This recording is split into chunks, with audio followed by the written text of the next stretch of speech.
Marasme, crise sans précédent, tension, les mots ne manquent pas pour dire les difficultés du marché du neuf en France. Pourtant, des professionnels travaillent à l'avenir de ce marché et les écouter est passionnant et enrichissant. Vous voyez, on peut aussi trouver d'autres mots pour parler du neuf. J'ai donc le plaisir de recevoir ici sur le salon Rent Barthélémy Névot, qui est directeur commercial Se Loger Neuf, et Christelle Marchand, directrice marketing et communication chez Cogedim.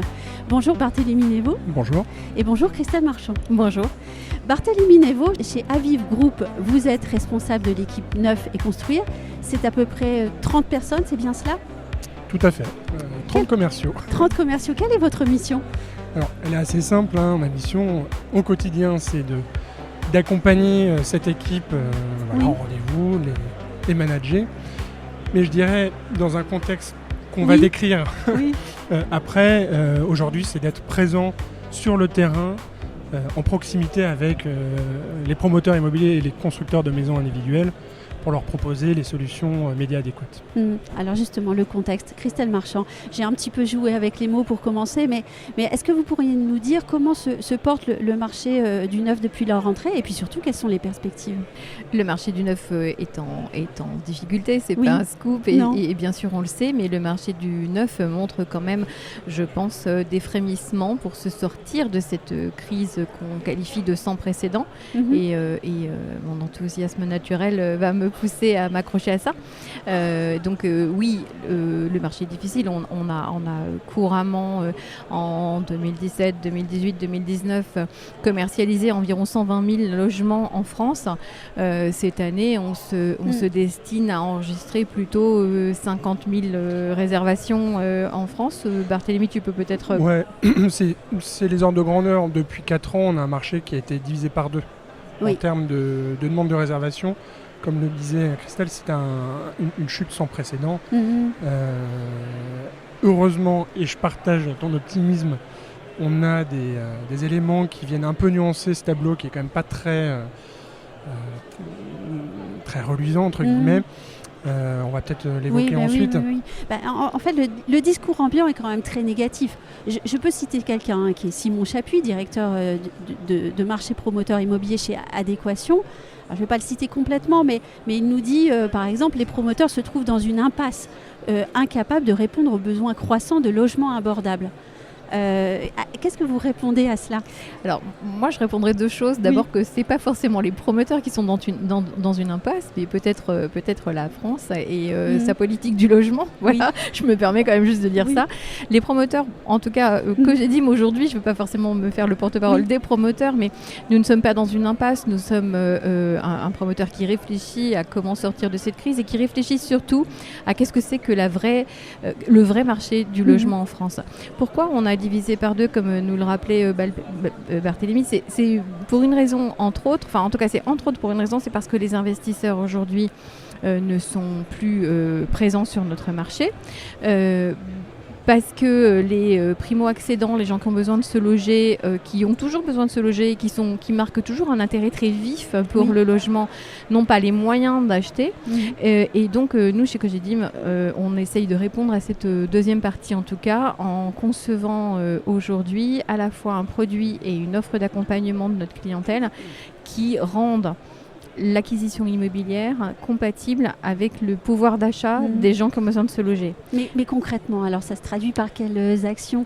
Alors ça se traduit par 2 types d'actions. Une action sur la conception même des logements, une action sur la manière dont on fait notre développement, c'est-à-dire comment on va développer des terrains, des fonciers sur lesquels nous allons construire nos résidences. Et nous devenons très exigeants, encore plus exigeants pour choisir les bons terrains, aux bons endroits où il y a une profondeur de marché et où on va être en capacité de sortir un produit qui aura le prix de sortie qui sera compatible avec le pouvoir d'achat des gens qui peuvent acheter. Une fois que j'ai dit ça, ça veut dire qu'on fait beaucoup de choix et ça veut dire aussi qu'effectivement peut-être on lance moins de programmes, on lance moins de produits qu'on a pu en lancer à certaines époques. Ensuite, on travaille sur le logement lui-même en s'intéressant de très près à ce qu'est la démographie française aujourd'hui, en s'intéressant de très près à ce qu'est aujourd'hui la cellule familiale française. Aujourd'hui, le foyer français moyen, il fait 1,6 personnes. Il y a une dizaine d'années, il faisait 2,1. Donc ça implique d'avoir une vraie réflexion sur ce que sont les surfaces de logement, ça implique d'avoir une vraie réflexion sur ce que sont les distributions d'appartements. Cette réflexion, nous l'avons peut-être un peu plus tôt que les gens qui délivrent les permis de construire aujourd'hui, mais en tout cas on conçoit des appartements qui sont très ergonomiques, qui offrent des espaces à vivre qui sont exactement ce dont ont besoin les gens qui y vivent, et qui pour autant ont des surfaces qui sont un petit peu plus réduites. Et ça, c'est un vrai travail de conception, et je pourrais vous en parler des heures, mais je ne suis pas sûre qu'on ait le temps. Et puis enfin, on travaille sur l'accompagnement. La grosse problématique des gens, on en a parlé, c'est le financement. Alors même si aujourd'hui les taux sont en train de redescendre un peu, ça reste quand même le financement. Et nous aujourd'hui chez Cogedim, grâce à la présence dans le groupe d'une société de courtage en particulier, eh bien, nous avons imaginé une formule d'accompagnement qui prend en charge complètement le financement de nos primo-accédants en intégrant le PTZ, en intégrant le cas échéant des prêts aidés, et qui permet de faire en sorte que nos primo-accédants achètent un appartement qui leur sera livré dans 2 ans, avec la nécessité d'aucun apport. En fait, ça leur coûte 500 € à la réservation, et ne commencent à payer, quand on leur livrera le logement, à la livraison, une mensualité qui soit peu ou prou ce qu'ils payent aujourd'hui en tant que locataires.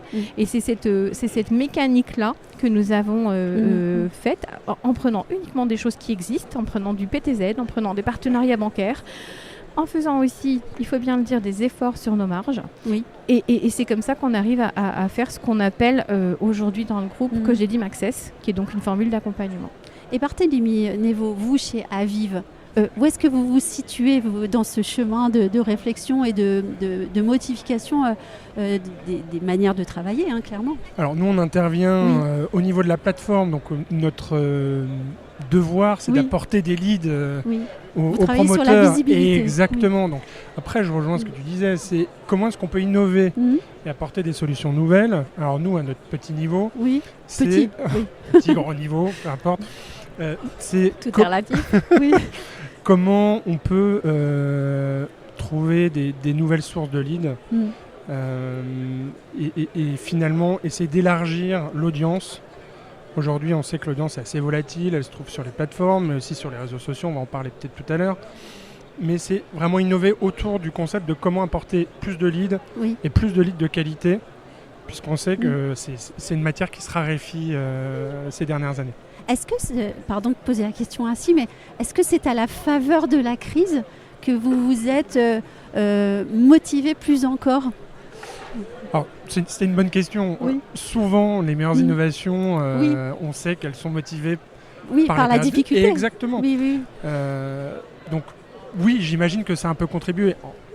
On n'a pas attendu la crise pour innover.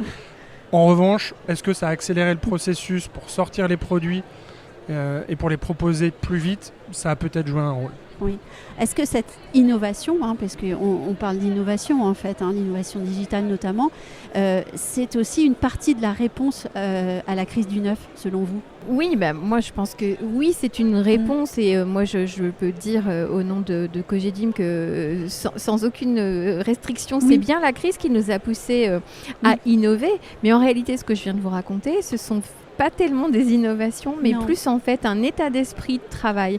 Et ça, c'est assez important, et je pense que ce que la crise apporte, c'est un retour aux réalités. C'est-à-dire qu'on reprend les choses en se disant de quoi a besoin notre client, qui est notre client, comment on peut produire ce dont il a besoin, et en fonction des moyens qu'il a. C'est assez simple comme équation. Ça peut paraître bête, mais je crois que vraiment dans notre profession, on avait un peu oublié ces fondamentaux. Donc on est là dans un return to the basic, comme on dit. Oui. En vous écoutant tout à l'heure, je me disais, mais en fait, c'est un retour aux fondamentaux, vous venez de le dire, au bon sens. Exactement. Oui. Je partage l'analyse. Nous, effectivement, si je peux ajouter quelque chose à notre niveau, c'est comment on revient en proximité. Je parlais de la proximité du terrain, de sentir le pouls du marché et de revenir effectivement aux fondamentaux et à ce qui a fait notre succès pendant des années. Donc on le voit, il y a des mots importants et en finissant cette conversation, on se rend compte qu'à marasme, crise sans précédent et tension, on peut opposer bon sens, fondamentaux, réalité, relation au terrain aussi, et puis toujours le client et encore le client. Toujours. Et je peux même vous dire que ça fonctionne, puisque aujourd'hui, dans ce contexte qu'on a donc largement décrit, chez Cogedim, on affiche un succès et on affiche des réservations qui sont plutôt soutenues. Eh bien, merci à tous les deux d'être passés au micro des ondes de Limo, et puis on se donnera rendez-vous dans quelques mois peut-être pour refaire un point. Merci pour votre accueil.